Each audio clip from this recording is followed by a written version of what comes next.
Chapter 6. It had happened at last. The expected message had come. All his life, it seemed to him, he had been waiting for this to happen.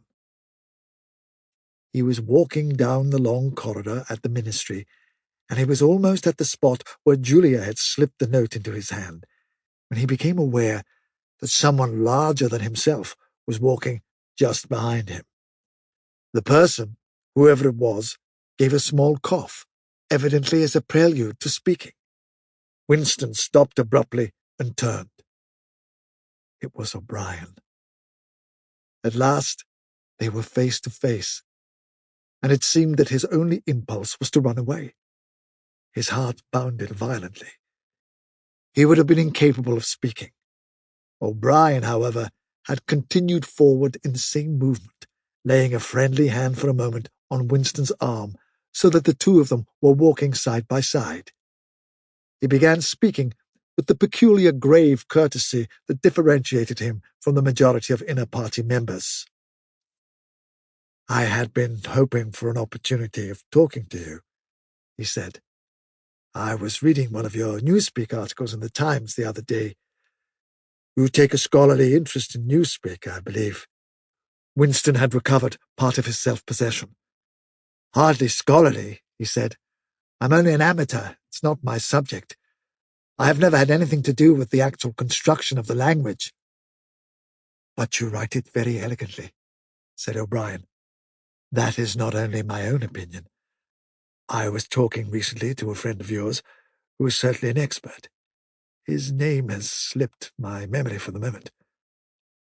Again, Winston's heart stirred painfully. It was inconceivable that this was anything other than a reference to Syme. But Syme was not only dead, he was abolished, an unperson. Any identifiable reference to him would have been mortally dangerous. O'Brien's remark must obviously have been intended as a signal, a code word. By sharing a small act of thought crime, he had turned the two of them into accomplices.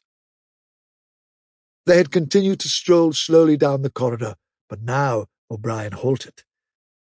With the curious, disarming friendliness that he always managed to put into the gesture, he resettled his spectacles on his nose. Then he went on. "What I had really intended to say was that in your article I noticed you had used two words which have become obsolete, but they have only become so very recently. Have you seen the 10th edition of the Newspeak Dictionary?" "No," said Winston. "I didn't think it had been issued yet. We're still using the 9th in the records department." "The 10th edition is not due to appear for some months, I believe, but a few advance copies have been circulated. I have one myself. It might interest you to look at it, perhaps?" "Very much so," said Winston, immediately seeing where this tended. "Some of the new developments are most ingenious. The reduction in the number of verbs, that is the point that will appeal to you, I think. Let me see, shall I send a messenger to you with the dictionary? But I'm afraid I invariably forget anything of that kind. Perhaps you could pick it up at my flat at some time that suited you. Wait, let me give you my address." They were standing in front of a telescreen. Somewhat absent-mindedly, O'Brien felt two of his pockets and then produced a small, leather-covered notebook and a gold ink pencil. Immediately beneath the telescreen, in such a position that anyone who was watching at the other end of the instrument could read what he was writing, he scribbled an address, tore out the page, and handed it to Winston. "I'm usually at home in the evenings," he said. "If not, my servant will give you the dictionary." He was gone, leaving Winston holding the scrap of paper, which this time there was no need to conceal.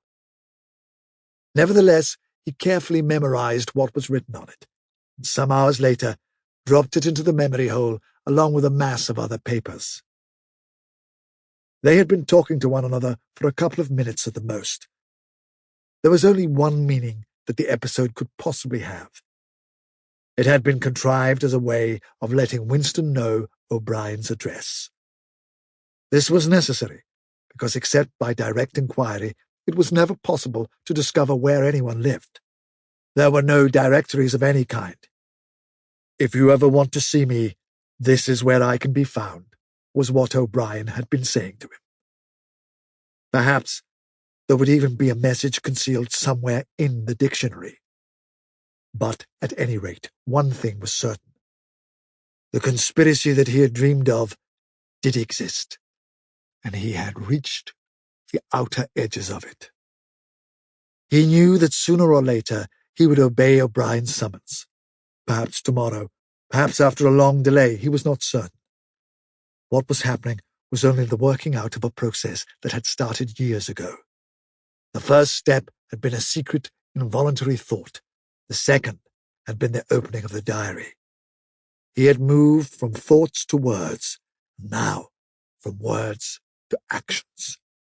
The last step was something that would happen in the Ministry of Love. He had accepted it. The end was contained in the beginning, but it was frightening. Or more exactly, it was like a foretaste of death, like being a little less alive. Even while he was speaking to O'Brien, when the meaning of the words had sunk in, a chilly, shuddering feeling had taken possession of his body. He had the sensation of stepping into the dampness of a grave, and it was not much better because he had always known that the grave was there and waiting for him.